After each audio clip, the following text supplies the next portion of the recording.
आज हम बजट के तीसरे पिलर के बारे में जानेंगे, इंक्लूसिव डेवलपमेंट यानी समावेशी विकास। समावेशी का मतलब होता है सबका, समावेशी विकास यानी सबका विकास। यहाँ पर सबके विकास के बारे में बात की जाती है, जैसे कि माइग्रेंट वर्कर्स, सीनियर सिटीजन्स, किसान, मछुआरे, सूक्ष्म उद्योग, लघु उद्योग और मध्यम उद्योग के बारे में बात की जाती है। SC ST वुमेन के बारे में बात की जाती है। तो जो ये समावेशी विकास है, ये कोई नया कंसेप्ट नहीं है, बहुत ही पुराना कंसेप्ट है। यदि आप अपने धर्म ग्रंथों का ध्यान से अवलोकन करोगे तो आप पाओगे हमारे धर्म ग्रंथों में समावेशी विकास की भावना निहित है। जैसे कि सर्वे भवन्तु सुखिना, ये लाइन इस बात की पुष्टि करती है कि हमारे धर्म ग्रंथ समावेशी विकास का समर्थन करते हैं। तो समावेशी विकास में सबसे पहले हम पढ़ेंगे माइग्रेंट वर्कर के बारे में।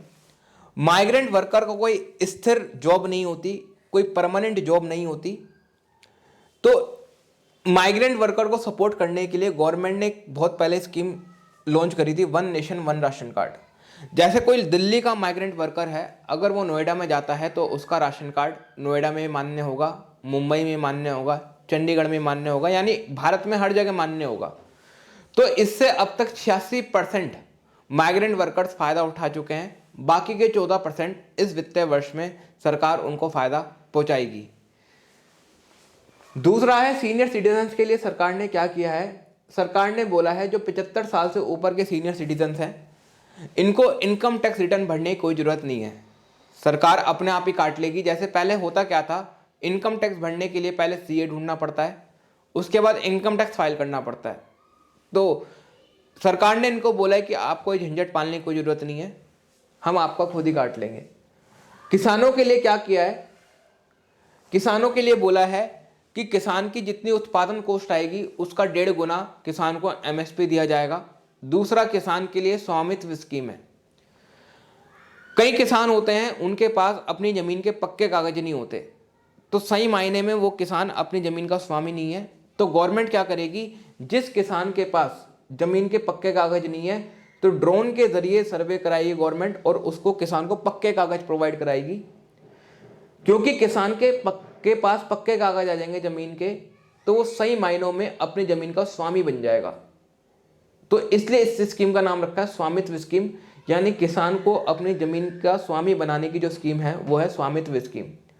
अगर किसान के पास पक्के कागज होंगे जमीन के तो बैंक उसे आसानी से लोन दे सकती है, क्योंकि बैंक कभी कच्चे कागजों पर या कच्ची रजिस्ट्री पर लोन नहीं देती, हमेशा पक्की रजिस्ट्री पर देती है।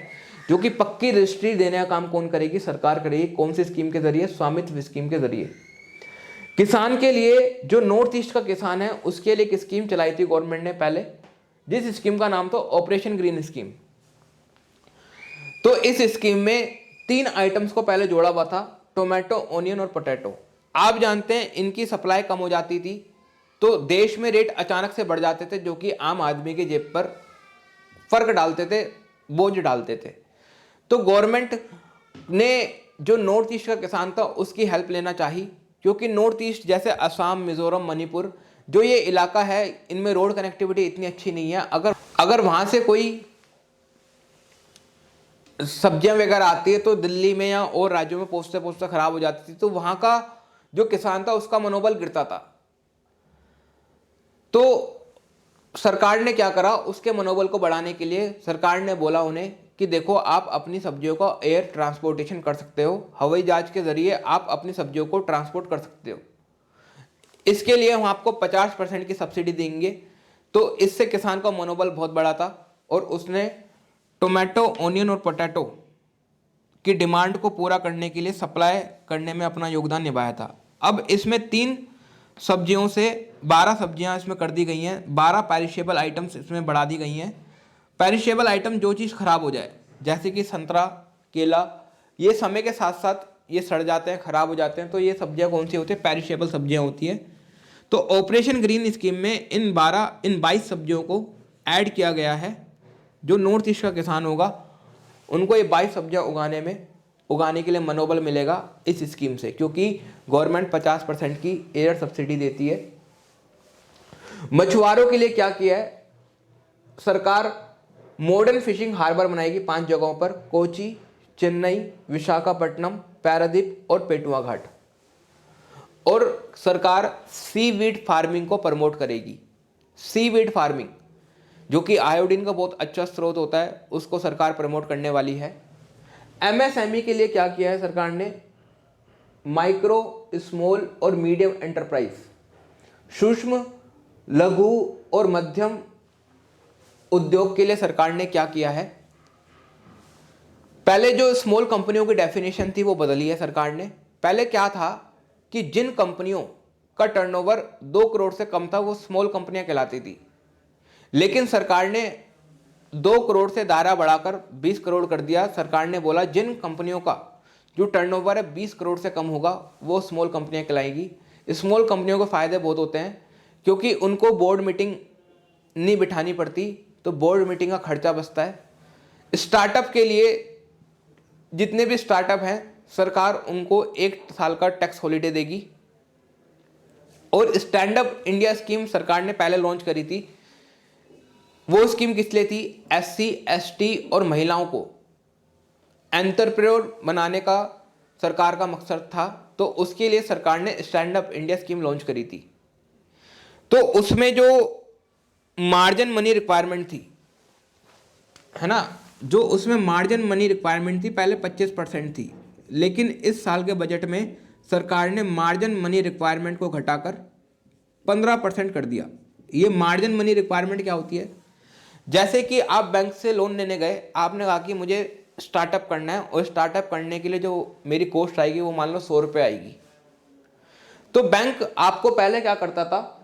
बैंक में से जो 100 रुपये में से 25 रुपये आपको देना होगा और बाकी बैंक बाकी का बचा हुआ 75% देगा। इसको कहते हैं मार्जिनल मनी रिक्वायरमेंट। क्या कहते हैं इसको हम? Marginal money requirement. कि लोन लेने के लिए जितनी मनी आपको देनी पड़ती है उसको कहते हैं मार्जिनल मनी रिक्वायरमेंट। जैसे आपको 100 रुपये का लोन चाहिए था तो 25% आपको खुद देना होगा, बाकी का 75% बैंक देगा। लेकिन अब 25% से घटाकर मार्जिनल मनी रिक्वायरमेंट को 15% कर दिया गया है। यदि आपको 100 रुपये की लोन की जरूरत है तो 100 रुपये में से 15 रुपये आपको खुद देने होंगे और बाकी के 85 रुपये आपको बैंक देगा। तो ये स्टार्टअप करने के लिए काफ़ी मोटिवेशन का काम करेगी ये स्कीम। चलिए अब अगली स्कीम के बारे में जानते हैं। 4th पिलर है हमारा ह्यूमन कैपिटल यानी मानव पूंजी।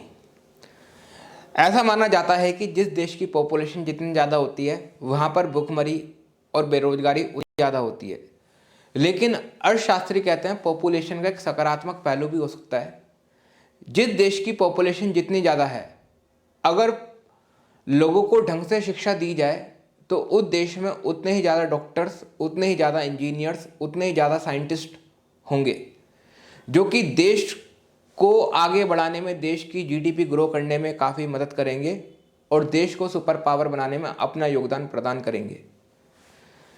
तो यहाँ पर ह्यूमन को एक लाइबिलिटी की तरह ना लेकर एक कैपिटल की तरह देखा जा सकता है यदि उसको ढंग से शिक्षा दी जाए। यानी मनुष्य को एक कैपिटल यानी देश की पूंजी बनाया जा सकता है। कब? जब उसको बेहतर शिक्षा मिलेगी। बेहतर शिक्षा कहाँ पर मिलती है? स्कूल्स में मिलती है। तो गवर्नमेंट ने 100 सैनिक स्कूल खोलने का फैसला किया है।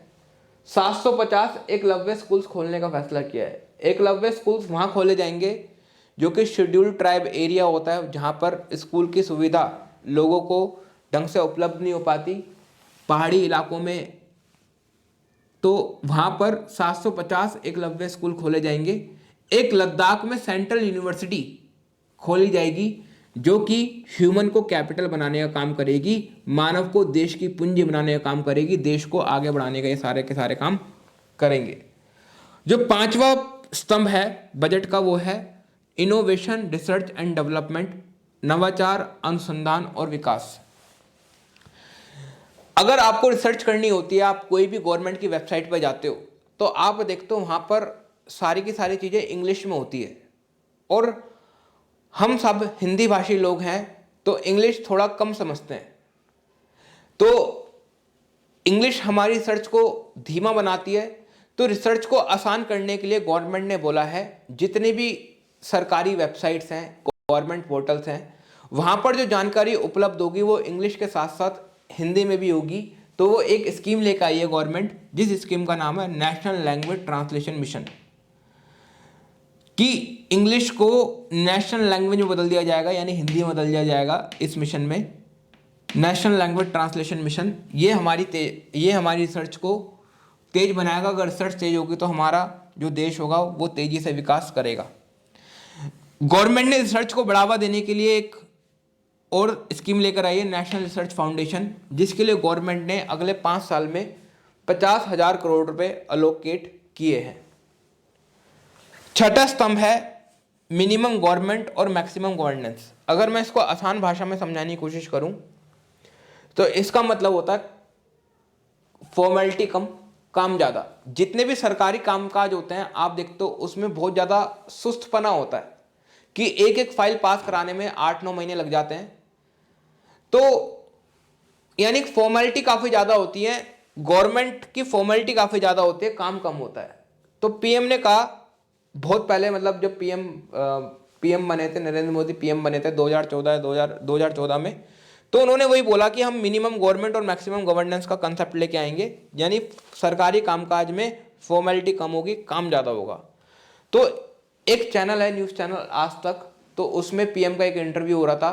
तो जो आज तक का रिपोर्टर था उसने पूछा कि भाई ये मिनिमम गवर्नमेंट और मैक्सिमम गवर्नेंस का मतलब क्या होता है। तो पीएम ने अपना एग्जाम्पल देके बोला कि कई प्रोजेक्ट थे जो 30-40 साल से अटके हुए थे। किसके कारण? इन फॉर्मेलिटीज़ के कारण अटके हुए थे। तो पीएम ने 1 घंटे के अंदर उन प्रोजेक्ट्स को हरी झंडी दिखा दी। उन प्रोजेक्ट्स की जो वो थी कॉस्ट थी वो थी 20 लाख करोड़ की, यानी उन्होंने 20 लाख करोड़ के प्रोजेक्ट 1 घंटे के अंदर अंदर उनको हरी झंडी दिखा दी, यानी फॉर्मेलिटी कम हुई, काम ज़्यादा हुआ। उन्होंने एक और एग्जाम्पल लिया, जैसे कि उन्हें एमओयू साइन करने के लिए बार बार विदेशी दौरा करना पड़ता था, टाइम खराब होता था। तो अब वो कह रहे हैं कि हम 90% काम वीडियो कॉन्फ्रेंसिंग के जरिए निपटा लेते हैं और बाकी हमें एक बार ही बाहर जाना पड़ता है, यानी फॉर्मेलिटीज कम हुई, काम ज़्यादा हुआ। ऐसे ही जो सेंसस होता है, जनगणना होती है, हर 10 साल में होती है, तो उसके लिए जो सरकारी एम्प्लॉयज होते हैं वो हायर करने पड़ते हैं और ये काफ़ी स्लो प्रोसेस होता है। तो यानी फॉर्मेलिटी कम है, फॉर्मेलिटी ज़्यादा है, काम कम है। तो गवर्नमेंट ने इस बार बोला कि जो इस साल की जनगणना होगी, जनगणना 10 साल में होती है। पहले जनगणना के बारे में मैं बता देता हूँ। ये आज़ादी के बाद की 8वीं जनगणना है। जो पहली जनगणना हुई थी वो लॉर्ड मायो के टाइम पर हुई थी 1872 में। जो दश के आधार पर जनगणना हुई वो पहली बार कब हुई? 1881 में। 1881 से लेकर 1881 में पहली जनगणना हुई थी दश के आधार पर। हर 10 साल में होती है। तो अगली जनगणना कब होगी? 2031 में। उससे अगली कब होगी? 2041 में। तो जो इस साल की जनगणना होगी वो डिजिटल होगी, है ना, डिजिटल होगी। तो गवर्नमेंट का टाइम बचेगा, कम सोर्सेज में, कम रिसोर्स में ज़्यादा काम हो जाएगा, कम सोर्सेज में कम खर्चे में ज़्यादा काम हो जाएगा, यानी फॉर्मेलिटी कम होगी, ज़्यादा काम ज़्यादा होगा। और जितनी भी गवर्नमेंट पॉलिसीज बनाती हैं वो देश की जनसंख्या को सामने रखकर बनाती हैं। तो गवर्नमेंट की पॉलिसी फास्ट बनेगी, अमल में तेजी से आएंगी। तो यानी यहाँ पर क्या होगा? न्यूनतम सरकार अधिकतम शासन, फॉर्मेलिटी कम होगी, काम ज़्यादा होगा। तो इसी को नज़र रखते हुए डिजिटल सेंसस इस बार होगा। इतिहास में ऐसा पहली बार होगा जब डिजिटल सेंसस होगा। और आज़ादी के बाद ये कौन सी जनगणना है? 8वीं जनगणना, ये ध्यान रखना। इसके लिए गवर्नमेंट ने फंड कितना दिया है? 3,768 करोड़ का फंड दिया है। अच्छा, एक और बात, किसी बच्चे ने पूछा कि सर एक बार बताओ, जो ये बजट में सरकार कह रही है कि हम हेल्थ पे 2.25 लाख करोड़ रुपए खर्च करेंगे, रोड में 1 लाख करोड़ रुपए खर्च करेंगे, क्या गवर्नमेंट वाकई में खर्च करेगी या खा जाएगी? ये इस बच्चे का लिटरली डाउट था। तो देखो, यही मैं आपसे क्वेश्चन पूछना चाहता हूँ कि भाई आप तो, हम सब आम आदमी हैं, हम सब तो हिसाब नहीं रख सकते गवर्नमेंट का कि गवर्नमेंट कहाँ खर्च कर रही है, कितना खा गई। क्या कोई ऐसी निकाय है, क्या कोई ऐसी बॉडी है संविधान में कि जो सरकार के खर्चों पर नज़र रखती है कि सरकार ने वाकई में खर्च करा या खाली पीली कंसोलिडेटेड फंड से पैसा निकाल लिया? तो जो हमारे संविधान निर्माता थे उनकी सोच बहुत बड़ी थी, वो बहुत दूर का सोचते थे। तो वो भी ये इंतजाम करके गए हैं। उन्होंने एक कॉन्स्टिट्यूशनल बॉडी बनाई थी जिसका नाम है कैग, कंट्रोलर ऑडिटर जनरल। जो ये एक इंडिपेंडेंट बॉडी है, ना तो इस पर जुडिशरी का कंट्रोल हो सकता, ना ही एग्जीक्यूटिव इसको कंट्रोल कर सकती, ना ही लेजिस्लेटिव इसको कंट्रोल कर सकती, ना ही इसको कार्यपालिका, ना ही न्यायपालिका, ना ही विधायिका इसको कंट्रोल कर सकती है। ये एक इंडिपेंडेंट बॉडी होती है जिसका प्रावधान संविधान के आर्टिकल 148 में दे रखा है। जो इस वक्त हमारे कैग हैं वो है जीसी मुमरू। कैग का जो कार्यकाल होता है वो 6 वर्ष का होता है या फिर 65 साल की उम्र तक होता है, जो पहले हो जाए जब तक उसका कार्यकाल होता है। तो कैग क्या करता है, गवर्नमेंट कहां कहां खर्चती है उस पर नजर रखता है।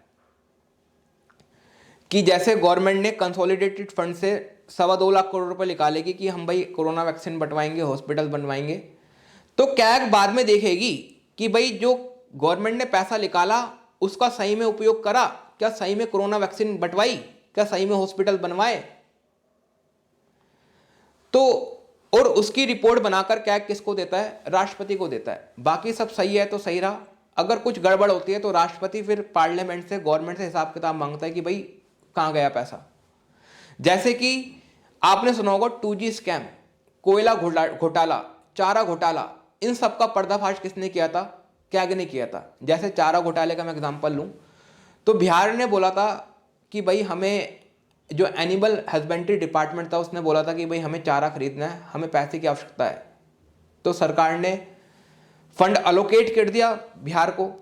तो कैग ने बाद में जांच करी तो पाया गया कि भाई कोई चारा वारा नहीं खरीदा इन्होंने, कोई पशुओं के लिए कुछ नहीं खरीदा, ये खुद खा गए पैसा। तो उसके लिए लालू प्रसाद यादव को जेल भी हो गई थी, है ना। और जैसे सरकार को, एक और बात, बाहर के देशों में भी होता है कैग, इंडिया में भी है कैग। जो इंडिया का कैग है ना, वो क्या करता है, जैसे सरकार पहले पैसा निकाल लेते, खर्च लेती है, कैग की पावर बाद में शुरू होती है पैसा खर्चने के बाद। जब गवर्नमेंट पैसा खर्च दे तो उसके बाद पावर शुरू होती है, फिर वो बाद में जांच करता है कि गवर्नमेंट ने पैसा खर्च किया कि नहीं किया, है ना। गवर्नमेंट से हिसाब लेते कि भाई तुमने कहाँ पैसा लगाया, कहाँ नहीं लगाया। जैसे यहाँ पर कैग होते बीवी की तरह, है ना, कि जैसे पापा से शाम को हिसाब लेते कि भाई तुमने कहाँ कहाँ पैसा खर्च करा, तो ऐसे ही कैग भी गवर्नमेंट से बाद में हिसाब लेते कि तुमने कहाँ कहाँ खर्च करा। लेकिन जो बाहर के देश की कैग होती है, कंट्रोलर ऑडिटर जनरल होता है, अगर सरकार को फंड की जरूरत होती है, मान लो ऑस्ट्रेलिया की सरकार है, इसको रोड बनानी है, तो सरकार पहले ही पैसे नहीं निकाल सकती। मान लो उसको 10,000 करोड़ की रोड बनानी है, तो सरकार कैग से पूछकर पैसे निकालेगी, जबकि इंडिया में कैग से पूछने की कोई जरूरत नहीं है। सरकार को एक बिल पास करती है और पैसे निकाल लेती है। वहां पर कैग से पूछकर पैसे निकालेगी, सरकार जाएगी कैग के पास कि भाई हमें 10,000 करोड़ रुपए चाहिए। कैग पूछेगा कि भाई क्यों चाहिए, गवर्नमेंट बोलेगी वहाँ की कि भाई हमें रोड बनवानी है, तो कैग बोलेगा कि भाई अभी 1 हफ्ते का टाइम दो, हम देख कर बताते हैं कि तुम्हें वाकई में 10,000 करोड़ चाहिए या खाली पीली तुम फालतू के खर्चे बता रहे हो। तो कैग पूरी जांच पड़ताल करके जब फंड अलोकेट करता है, यानी वहाँ के देश में जो कैग है वो पापा की तरह बिहेव करता है ना। जब आप पापा से पैसे मांगते हो, पापा 100 रुपये देना, पापा पूछता है ना क्या करना है, तो ऐसे जो वहाँ के देश, जो बाहर के देश का कैग होता है वो गवर्नमेंट से पूछता है कि तुम्हें पैसा चाहिए, किस लिए चाहिए। यानी कैग की पावर वहां पर पहले ही शुरू हो जाती है, यहाँ पर खर्चा करने के बाद शुरू होती है। वहां पर खर्चा करने से पहले शुरू हो जाते पावर, यहाँ पर खर्चा करने के बाद शुरू होती है। चलिए, अगर सेशन पसंद आया तो सेशन को लाइक करना मत भूलना और शेयर करना मत भूलना और कमेंट जरूर करना कि आपको सेशन कैसा लगा। चलिए फिर, जय हिंद।